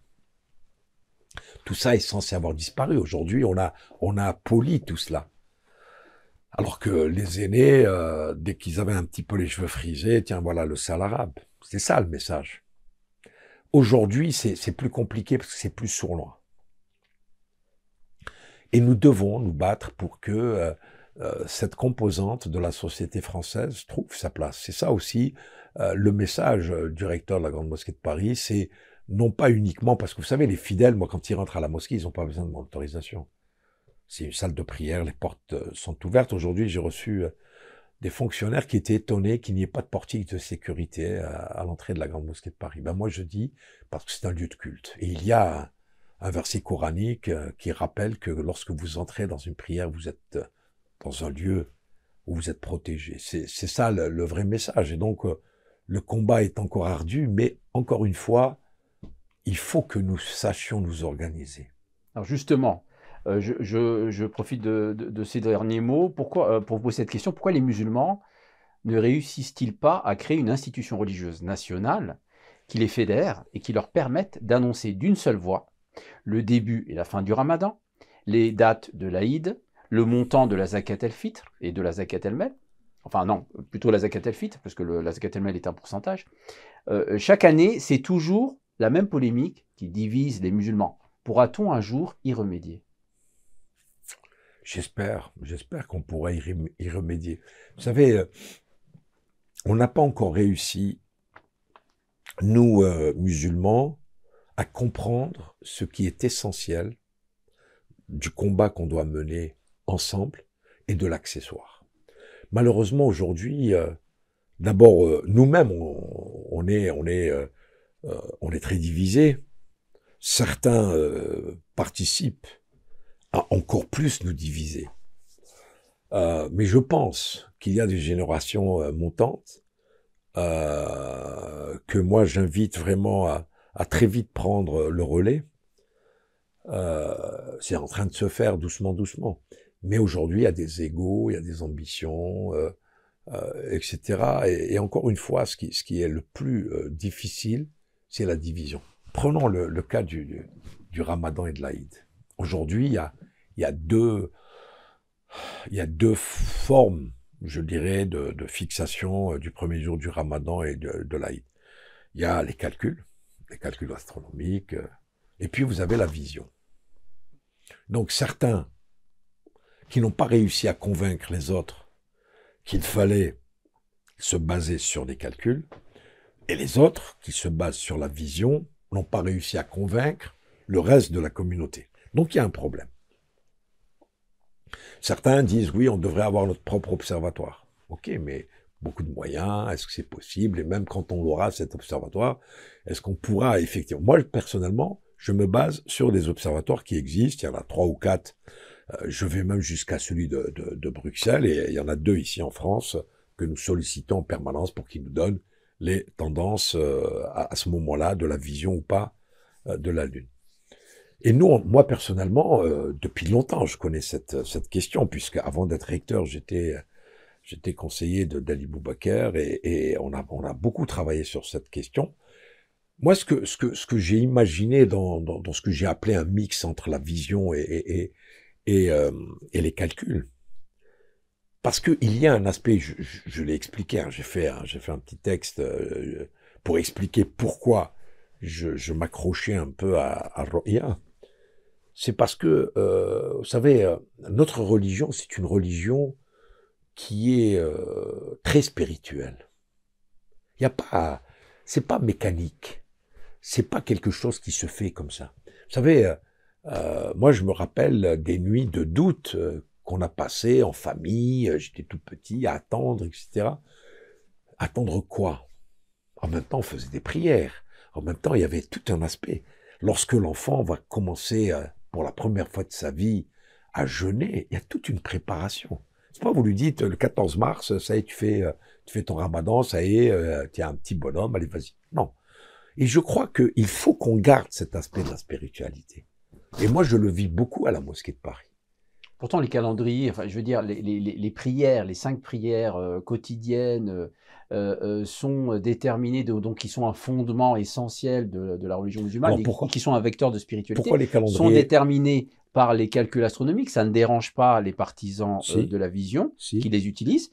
Et donc, il y a comme une incohérence là-dessus. Pourquoi les calendriers? Alors, il y en a 3 au moins, ici en France. Après, il y a les degrés. Bien sûr. Oui, mais c'est une autre divergence. Oui, mais attendez, lorsque vous habitez en face, vous habitez devant moi, on habite sur le même palier, vous avez un calendrier musulman de France, moi j'ai un calendrier mosquée de Paris, vous allez faire la prière du matin à 20 minutes d'intervalle par rapport à moi. Trouvez ça normal? Moi, ça fait 4 ans et demi que je suis recteur de la Grande Mosquée de Paris. J'ai supplié tous mes partenaires de faire ensemble un calendrier, j'ai pas réussi. Il y a des choses auxquelles on ne peut pas aboutir. Pourtant, récemment à Ankara, on a refait des calculs et on a vu que c'était plutôt 17-40, on se rapprochait du 18 degrés. Aujourd'hui, il y en a qui font le 12 degrés. Qu'est-ce que vous leur dites? Il y en a qui font le 15 degrés. Qu'est-ce que vous leur dites? Moi, j'ai créé une application et aujourd'hui, on a un astrophysicien qui est en train de nous faire les calculs, etc. C'est extrêmement difficile. C'est pour ça aujourd'hui que il faut tenir compte également des efforts qui sont déployés par les uns et par les autres. Et encore une fois, je vous dis que les calculs, c'est une très bonne chose parce que nous sommes en France et vous, en tant que demain salarié, vous avez besoin de poser vos demandes de congé. C'est une science exacte. Que je trouve normale. Pas vraiment. Les calculs astronomiques, c'est pas une science exacte? Pas vraiment. Ah non, pas du tout. Il y a une marge d'erreur comme dans toutes les sciences. Aujourd'hui, on a une chance, c'est que depuis 7-8 ans, les calculs astronomiques et Roya tombent ensemble. Et l'Arabie Saoudite, qui elle est pour certains musulmans ici en France, pour la majorité, demain les calculs donnent un jour, la Roya donne un autre jour et l'Arabie Saoudite va donner un 3e jour. Vous verrez que beaucoup de musulmans vont suivre ce que dit l'Arabie Saoudite. Elle considère que l'Arabie Saoudite aujourd'hui suit plutôt le calcul sans le dire. Voilà, c'est ce qui. Pardon? Bien sûr. Voilà, ils considèrent qu'aujourd'hui, voilà, l'Arabie Saoudite suit le calcul. Il y a aujourd'hui, je crois que, enfin, dans les pays que je connais, il y a l'Algérie et le Maroc qui se basent vraiment sur Roya. Vraiment. Et puis que le Maroc, si vous voulez, démarre toujours un jour après nous, et là, pour le Ramadan et l'Aïd, c'est toujours parce qu'ils sont à l'extrême ouest et ils le font dans le sud du Maroc, et c'est quelque chose qui est fait avec l'Algérie également. Ils ont tous les, je dirais, les instruments pour pouvoir vérifier si la vision est visible ou pas, si la Lune est visible ou pas. Donc, mais aujourd'hui, soit on prend une décision. Mais moi, ce que je voulais, quand je dis mix, et je l'ai dit que la date serait probablement. Mais en même temps, faisons la nuit du doute. C'est aussi simple que ça. Et là, on est dans des guerres, franchement, dans des combats qui ne servent à rien.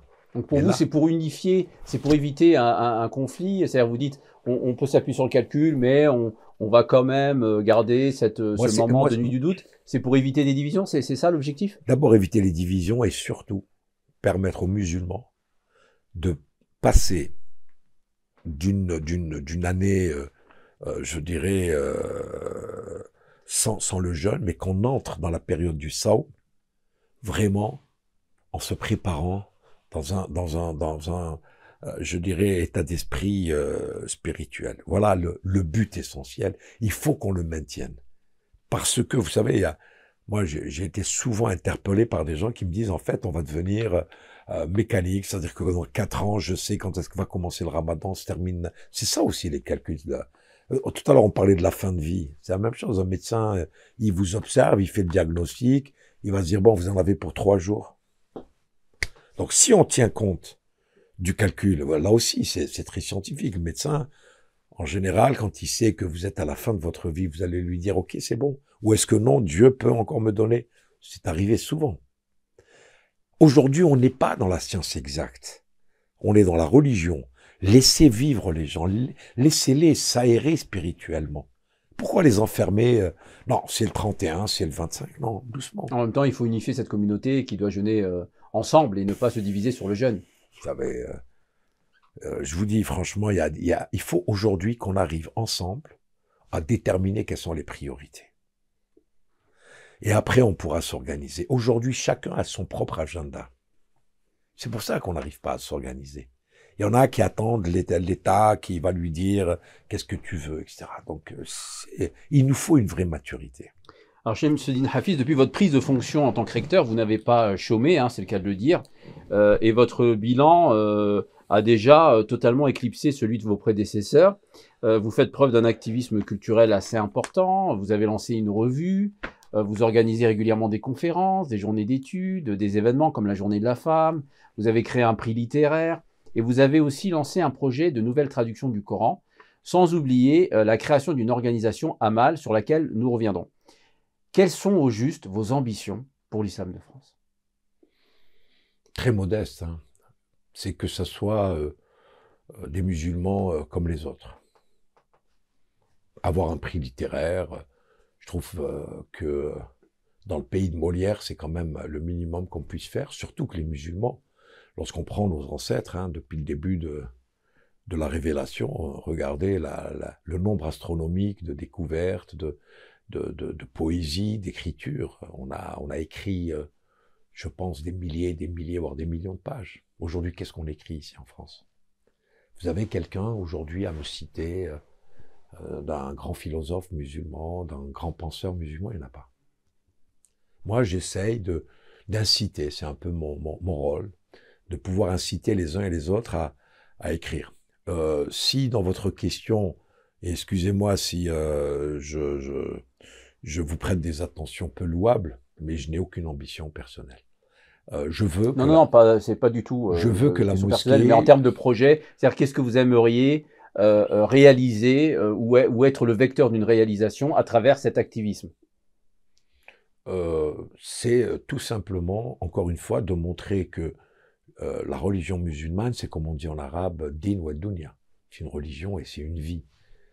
Aujourd'hui, parler de lecture, puisque vous parlez du prix littéraire, je vais parler de calligraphie, j'ai monté une école de calligraphie qui est aujourd'hui pleine à craquer, on n'arrive plus à inscrire les étudiants qui veulent faire de la calligraphie. Je fais des conférences, oui, parce que je crois que, encore une fois, l'islam est très mal connu. Et qu'aujourd'hui, mettre, je dirais, la lumière sur des auteurs, sur des penseurs, c'est quelque chose qui permettrait ce dégel entre une composante de la communauté internationale et le reste. Et en même temps, encore une fois, montrer que l'islam est une religion qui a donné beaucoup à l'universel et que il y a encore des choses à faire. Ne prenons pas le mauvais côté, le 11 septembre, et ça, parce que c'est ça qu'on veut aujourd'hui donner cette image de la violence, etc. Donc quand je m'intéresse à parler de l'adaptation du discours religieux, lorsque je fais un livre pour dire que l'islam n'est pas violent, aujourd'hui, bien évidemment, dans le café du commerce, on me critique, etc., mais il n'y a jamais eu aujourd'hui quelqu'un qui a essayé de m'apporter la contradiction de manière intelligente, à faire un article ou à m'interpeller. Donc oui, ce sont je considère que la mosquée de Paris mérite amplement, parce qu'elle a été construite dans ce sens, comme je vous le disais au début de mes propos, que c'était à la fois un lieu de culte, mais en même temps un institut musulman, où le savoir est important. Et vous savez très bien que là aussi, ça fait partie de, je dirais, nos préceptes. Le savoir, iqra. Donc, voilà. C'est le nom de la revue, justement, absolument. Que vous avez lancée. Et moi, je voudrais aujourd'hui inciter les gens à écrire, à parler, à s'exprimer. C'est comme ça qu'on pourra imposer quelque part une autre vision tout à fait aujourd'hui négative de notre religion. Et en même temps, vous avez parlé de la traduction du Coran. Oui, j'ai envie alors pourquoi, justement, pourquoi une énième traduction du Coran? Parce qu'une des traductions du Coran français, il en existe beaucoup, depuis longtemps. Qu'est-ce qui justifie ce projet? Moi, je crois, alors, vous savez, je suis mal placé pour en parler, puisque un de mes prédécesseurs, Cheikh Hamza Boubacar, a fait une traduction du Coran avec énormément de commentaires. Mais je pense que à chaque époque, là aussi, hein, on revient à un principe important de notre pratique religieuse. Je crois qu'il faut qu'on s'adapte à notre vécu. Il y a un certain nombre de versets coraniques qui posent problème, dans la traduction notamment. Et je voudrais aujourd'hui, peut-être, et ça serait un travail collectif, je l'ai dit dès le départ, d'abord moi je n'ai pas les compétences, et j'ai beaucoup avancé sur ce terrain, puisque j'ai rencontré des centaines et des centaines de personnes qui ont fait des traductions, j'ai échangé avec eux pour voir où étaient les pierres d'achoppement, etc., pour essayer non pas de donner une version moderne. Moi, surtout, je respecte le dogme et je resterai, parce que je suis recteur de la mosquée de Paris, de la tradition. Je suis le gardien de l'orthodoxie musulmane.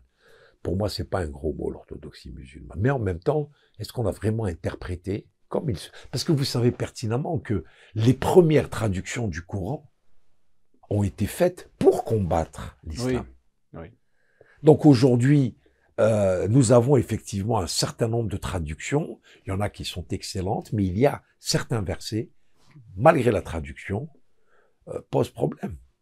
Et donc moi, je voudrais, encore une fois, sans idée préconçue, faire en sorte qu'aujourd'hui, face à les nombreux défis que nous devons relever, nous allons regarder de manière extrêmement, je dirais, objective, ce Coran, et essayer, en tout état de cause, de lui donner une traduction en langue française qui, véritablement, va le plus près de je dirais, la substantielle, je dirais, expression, parce qu'il ne faut pas oublier que c'est un message divin, donc il est extrêmement difficile. Vous savez, quand vous commencez ce genre de travail, d'abord, est-ce que j'ai le droit de traduire? On se pose la première question. Moi, j'ai passé un an à lire et à relire, est-ce que oui ou non, on pouvait traduire, c'est-à-dire quelle façon d'essayer que la parole de Dieu, on va essayer de la traduire. Je suis qui pour la faire? Donc, il y a énormément d'humilité dans ce travail. Mais en même temps, je considère que c'est important pour les non-musulmans et pour les musulmans de France. Aujourd'hui, il y a une explosion, je dirais, quantitative de notre religion. Nous avons de nombreux enfants, notre communauté, alhamdoulilah, elle est, vous voyez uniquement la fréquentation des mosquées. Elle est impressionnante. Et moi, je suis extrêmement heureux quand je vois toutes ces personnes qui entrent dans cette mosquée. J'ai envie de voir comment on peut faire en sorte que cette traduction puisse atteindre le cœur de ces jeunes qui sont des francophones et qui sont dans un français qui n'est plus celui des années 60, parce que même la langue française a beaucoup évolué. Ça ne veut pas dire que je vais faire une traduction en langage TikTok, mais enfin, il faut aujourd'hui essayer de vulgariser le plus loin possible cette traduction du Coran. C'est une tâche, moi je me suis fixé 5 ans pour le faire, Ça fait 2 ans, il reste 3 ans, j'espère que j'y arriverai, sinon ben, on continuera un peu plus. C'est un travail très important et encore une fois, c'est pour mettre une pierre à l'édifice de ce que pourrait être l'islam en Occident. C'est ça aussi qui est important. Il y a eu, hein, on l'a appelé, c'était je crois John Toland qui parlait d'un Coran européen. Moi je suis pas là-dedans. Moi le Coran il est sans frontières, mais je pense qu'il doit tenir compte. Est-ce que alors j'ai rencontré quelqu'un qui a fait une traduction du Coran en danois. Ben, c'est intéressant, on l'a regardé, on a vu les difficultés. J'ai rencontré un, un, un musulman qui a fait une traduction du Coran en espagnol. Et franchement, j'ai passé une demi-journée à parler avec lui sur uniquement déjà les nuances de la langue espagnole. Et c'est là où vous voyez qu'en français, en espagnol, en danois ou en suédois, il peut y avoir des nuances parce que les langues qui vont recevoir ce message divin ont, sur le plan grammatical, sur le plan de l'expression, d'autres finalités que la langue arabe elle-même. Donc, c'est quand même un travail colossal à faire, et je crois que c'est vraiment la mission de la Grande Mosquée de Paris. Alors un mot tout de même sur l'AMAL, l'Alliance des mosquées, associations et leaders musulmans en Europe, récemment créée, dont l'objectif est d'unir les voix et les efforts des institutions musulmanes et des leaders musulmans à travers l'Europe. Donc des organisations issues de 17 pays européens y participeront. Est-ce que vous pouvez tout simplement nous présenter quel est ce projet, à quoi va servir l'AMAL, quel type de projet souhaitez-vous réaliser à travers cette organisation? Quand vous dites l'AMAL, moi je pensais vraiment l'AMAL, L-A plus loin. Alors c'est ML quand même, c'est l'espoir. Et en fait, oui, si vous voulez, moi quand je vous parle en tant que recteur de la mosquée de Paris en France, vous allez voir que les problématiques qui se posent à moi sont presque identiques à celui qui se trouve en Belgique, au Danemark, en Lituanie, en Croatie, etc. Et à partir de là, moi j'ai commencé très modestement à prendre attache avec un certain nombre de responsables de lieux de culte. Et on voit également que aujourd'hui, par exemple, l'abattage rituel. Vous voyez, récemment, il y a eu une décision européenne qui interdit l'abattage rituel s'il n'y a pas au préalable l'étourdissement. L'électronarcose. L'électronarcose. Donc, qu'est-ce qu'on fait? Donc, ma problématique est la problématique de celui qui est au fin fond de l'Europe. Et ben, nous essayons ensemble d'abord d'étudier ces problématiques. Nous avons pour nos enfants, c'est-à-dire l'apprentissage du Coran, toutes ces, je dirais, cette vie religieuse. Aujourd'hui, moi j'ai proposé à ce que nous unissions nos efforts pour pouvoir d'abord faire, et c'est pour ça que la première conférence qu'on va faire ici à Paris, c'est un peu une sorte de bilan de ce qui se passe dans les pays européens pour l'islam, et en même temps, quelles sont les perspectives. Et moi, j'essaye de proposer à ce que les perspectives soient communes, que nous puissions ensemble, parce que nous sommes européens, c'est un espace qui est déjà délimité, ben, faisons en sorte que dans les 27 pays de l'Europe, vous avez parlé de 17 pays, il y en a d'autres, mais là aussi, il y a des problèmes d'organisation, mais moi je reste optimiste parce que effectivement ML a été très vite accepté comme projet par de nombreux leaders de mosquées à travers l'Europe, et nous sommes en train véritablement d'essayer à la fois pour la lutte contre les actes anti-musulmans, c'est la même chose. Je vous avais parlé tout à l'heure vous voyez bien qu'il y a en Europe des législations différentes sur le blasphème.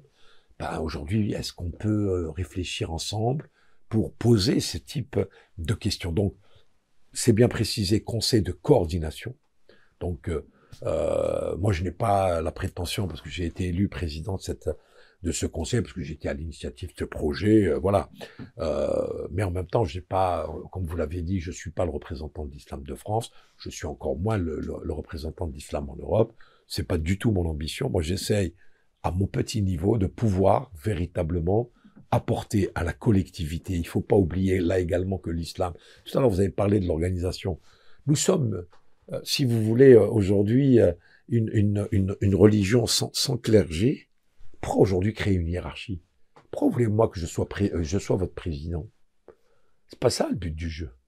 Moi, j'espère que nous aurons des responsables. Si demain on a besoin de parler de communication, eh ben, je souhaite que ce soit vous qui soyez auditionnés pour dire, voilà, en matière de communication, d'audiovisuel, vous qui êtes un spécialiste, qu'est-ce que vous pouvez apporter comme proposition concrète pour les muséums? Pourquoi je vais parler à votre place? Vous savez, hein, là aussi, on avait parlé de l'istishara, shura bin. C'est vrai que il y a toutes ces notions musulmanes.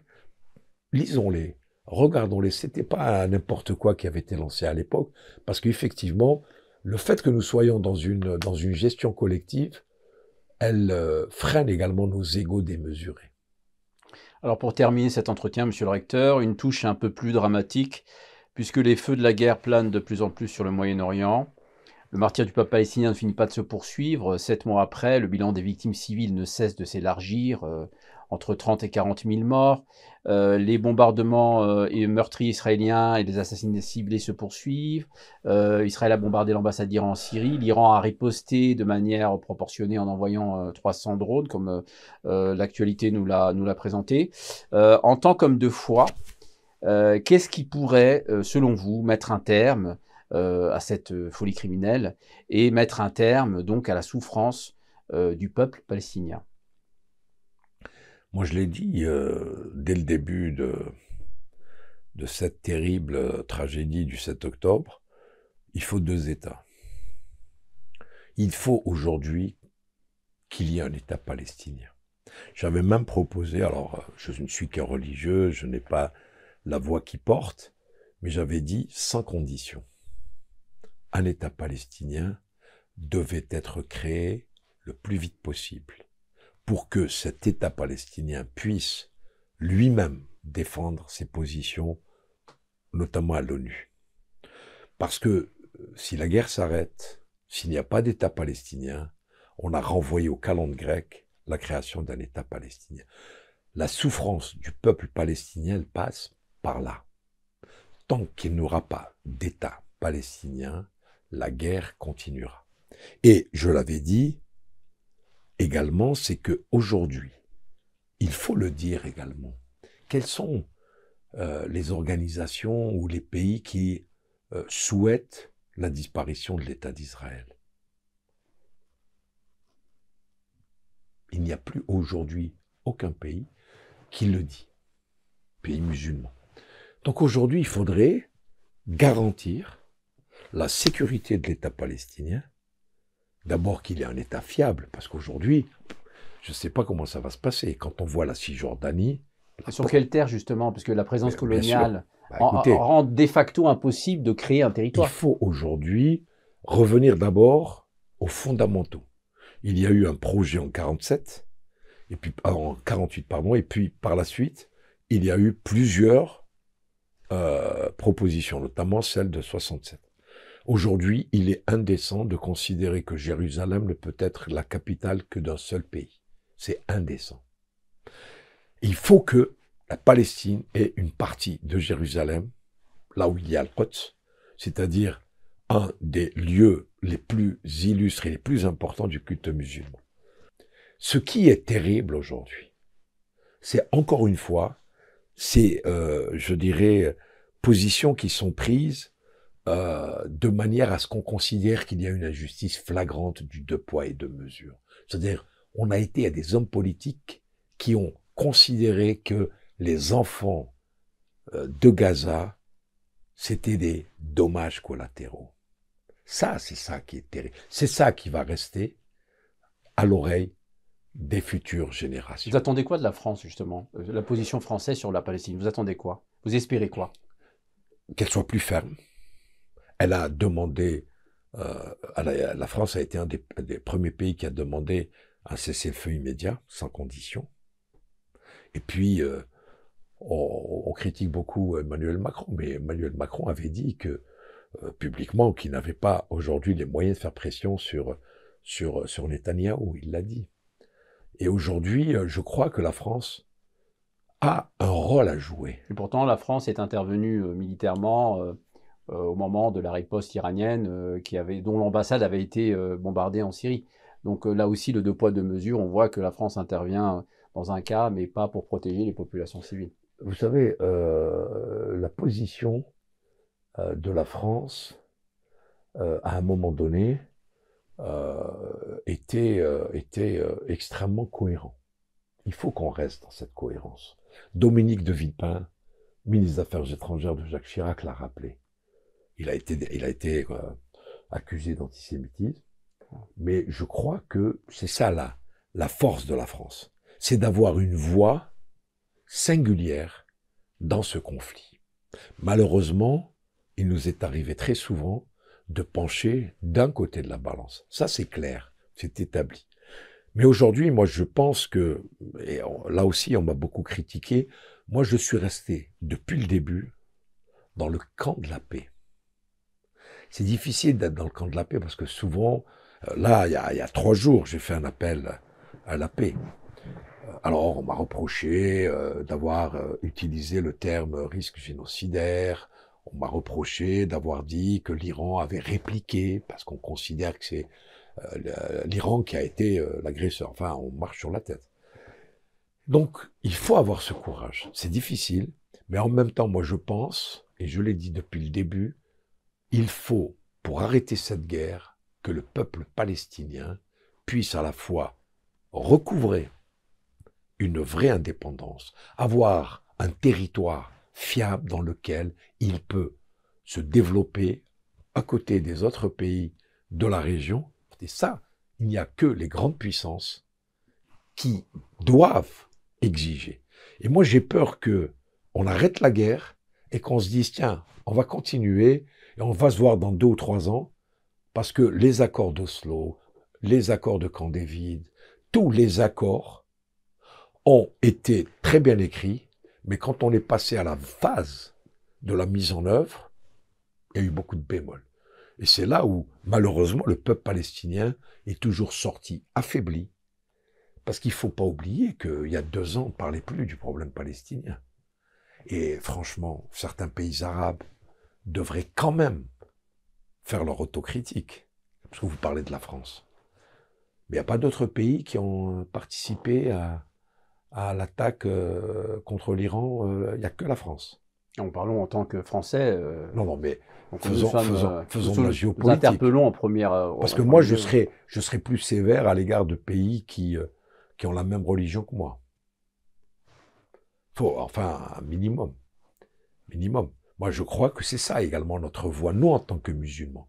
Nous devons également interpeller ces pays qui se considèrent comme les grands pays de l'islam et qui, c'est sunnite contre chiite. Donc il faut arrêter d'aller dans le sens de ceux qui hurlent. La France, elle a effectivement une part de responsabilité, mais il n'y a pas qu'elle. Merci Shamsuddin Hafiz, ce sera le mot de la fin. Merci d'avoir répondu à nos questions. Merci à tous les auditeurs pour leur fidélité. N'hésitez pas à vous abonner à notre chaîne et à diffuser cette émission. Et je vous donne rendez-vous très bientôt pour un nouvel entretien sur Mizan TV.